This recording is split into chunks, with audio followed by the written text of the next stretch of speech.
Hi hello అందరికీ నమస్కారం. నేను Deepthi. Welcome back to my channel dear's world. ఈరోజు మనం బెంగళూరులో ఉన్న బుల్ టెంపుల్ విశేషాలు తెలుసుకుంటామండి. రైతులు కష్టపడి పంట పండించే తన మొట్టమొదటి పంటలో కొంత భాగాన్నైతే భగవంతుడికి సమర్పిస్తారు. దాని తర్వాతే తమ అవసరాలకో లేకపోతే అమ్మడానికి ఉపయోగిస్తారు. అలాగే బెంగళూరులో రైతులు మిగిలిన పంటల సంగతి ఎలా ఉన్నా ప్రత్యేకంగా వేరుశనగ పంటను మాత్రం దొడ్డ బసవన్నకు అర్పించి ఆ గుడి దగ్గరే జాతరను జరిపించి మరీ అమ్మకం మొదలు పెడతారండి. దానికి రీజన్ ఏంటి? బుల్ టెంపుల్ అంటే అసలు ఏంటి? దొడ్డ బసవన్న అంటే అసలు జాతరకి చెనక్కాయకి బసవన్నకు సంబంధం తెలుసుకోవాలంటే మాత్రం మీరు ఈ వీడియోని స్కిప్ అవ్వకుండా ఎండ్ వరకు చూడాల్సిందే అండి.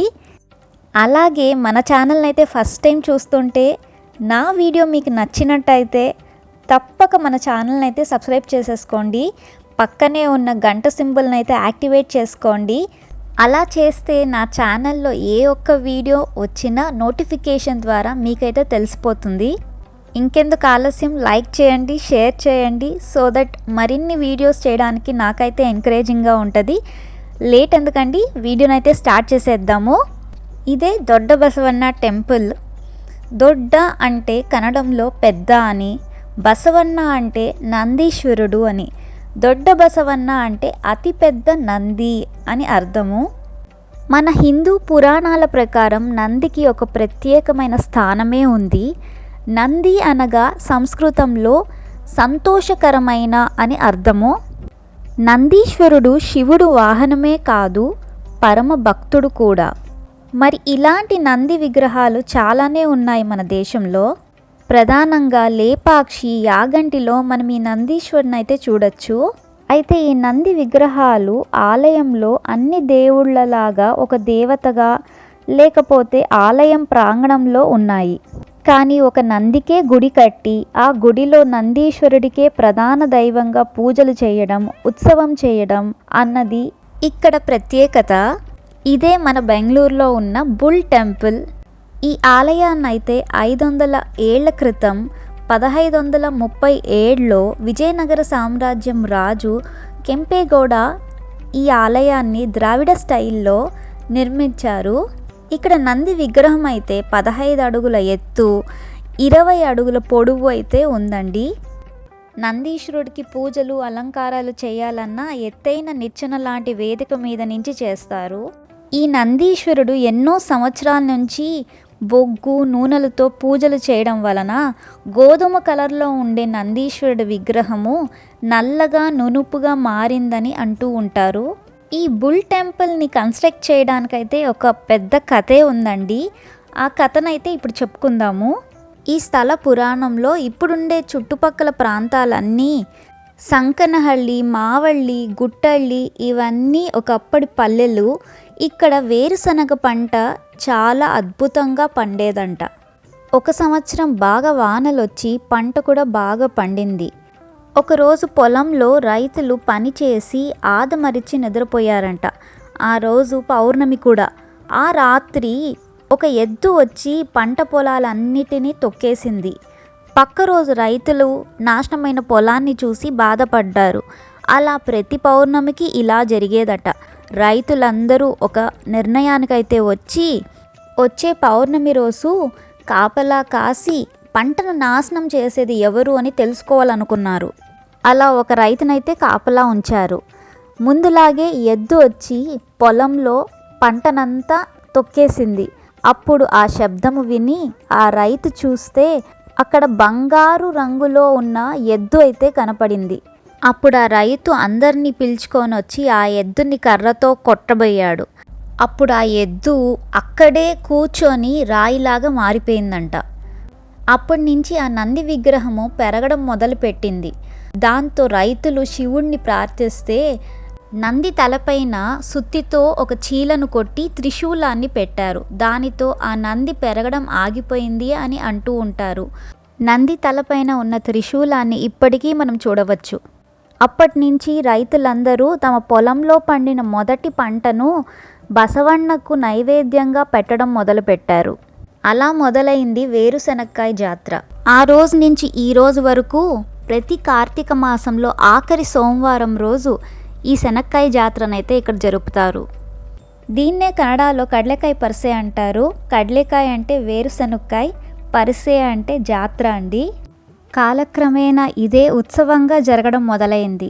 వేలాది మంది ప్రజలు ఈ జాతరకు వచ్చి బసవన్ననైతే దర్శించుకుంటారు. టెంపుల్ చరిత్రనైతే తెలుసుకున్నాం కదా. సో టెంపుల్కి ఎలా వెళ్ళాలి, టెంపుల్ ఎలా ఉందో చూసేద్దాం రండి.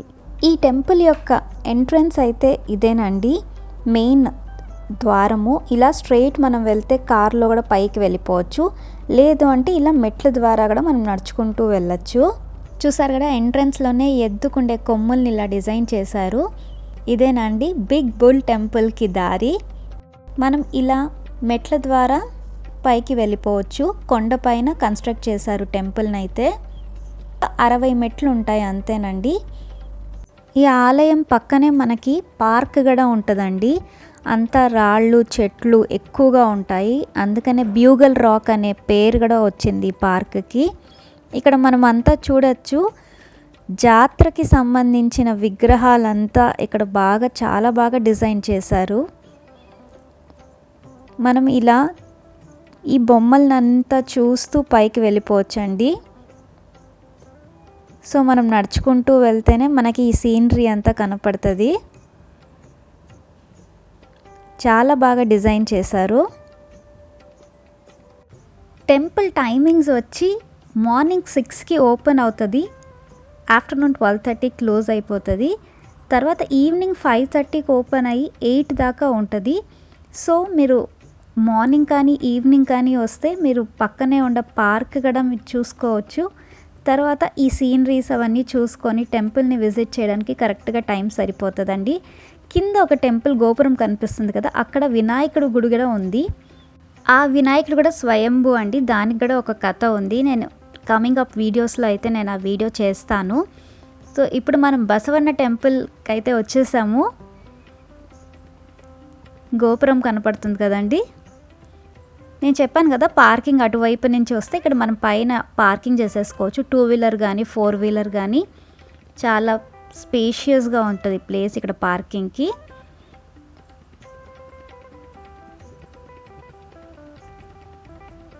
అప్పట్లోనే 500 ఏళ్ళ క్రితమే చాలా బాగా కన్స్ట్రక్ట్ చేశారండి ఈ టెంపుల్ని అయితే.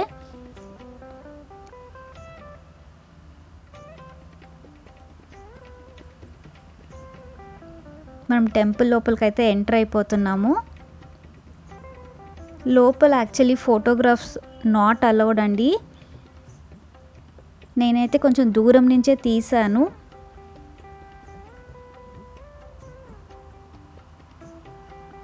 ఇదంతా లోపలండి, చాలా పెద్ద ప్లేసు. చూడండి, అలంకరణ చేస్తున్నారు. నేను చెప్పాను కదా నిచ్చెన లాంటి వేదిక మీద చేస్తారు అని. సో అలా అలంకరణ చేస్తున్నారు. నేను మార్నింగ్ టైంలో వచ్చాను. అప్పట్లో విజయనగర సామ్రాజ్యంలో బెంగళూరుని పరిపాలిస్తున్న కెంపేగౌడ రాజు ఈ గుడి విశేషాన్ని తెలుసుకుని పూజలు అభిషేకాలు జరిపించారట. ఆ రోజు రాత్రి నంది ఆయన కలలో కనపడి నిధి రహస్యం చెప్పింది. దాంతో సంతోషించిన రాజు ఈ గుడినైతే కట్టించారట. నిత్యం బసవన్నకు పాలు పెరుగు నెయ్యి నూనెలతో అభిషేకం చేస్తూ ఉంటారండి. కార్తీక మాసంలో జాతర రోజైతే బసవన్నకు ప్రత్యేకంగా వెన్నతో పూలతో అలంకారాలు చేస్తారండి. చాలా అద్భుతంగా ఉంటుంది చూసేదానికైతే.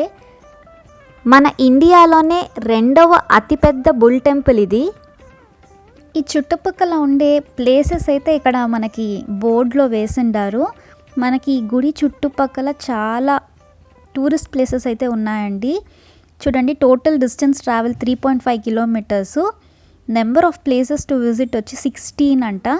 సో మీరు ఈ గుడి ఒక్కటి చూడడానికి వస్తే మీరు ఒక 3.5 కిలోమీటర్స్ లోపల మనం 16 ప్లేసెస్ని అయితే విజిట్ చేయొచ్చు. మన ఛానల్లో చూపించిన గోవర్ధనగిరి టెంపుల్ కూడా ఈ టెంపుల్ నుంచి 300 మీటర్స్ అంతేనండి. దగ్గరలోనే మీకు లాల్బాగ్ కూడా ఉందండి, విజిట్ చేయొచ్చు. ఇక్కడ నుంచి జస్ట్ 2 కిలోమీటర్స్. ఇది పార్క్ అని చెప్పాను కదండి, బ్యూగల్ రాక్ పార్క్. సో గుడి నుంచే మనము రైట్ సైడ్లో, గుడి నుంచి వచ్చేటప్పుడు రైట్ సైడ్లో మనకి పార్క్కి అయితే ఎంటర్ అయిపోవచ్చు. నేను మీకు చూపించడానికైతే ఒక వీడియో తీశాను.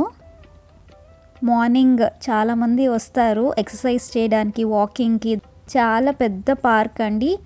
మనకి ఫ్రెష్ ఎయిర్ కానీ, ట్రీస్ కానీ, రాక్స్ కానీ చాలా ఉన్నాయి.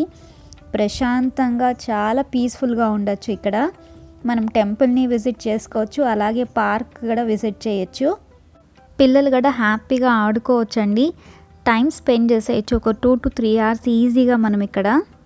బెంగళూరుకు వచ్చినప్పుడు ఈ టెంపుల్కి ఎలా రీచ్ అవ్వాలి అంటే, బసవన్గుడి ఏరియాలో ఈ బుల్ టెంపుల్ అయితే ఉంది. టెంపుల్కి రీచ్ అవ్వడానికి కనెక్టివిటీ అయితే చాలా బాగా ఉందండి.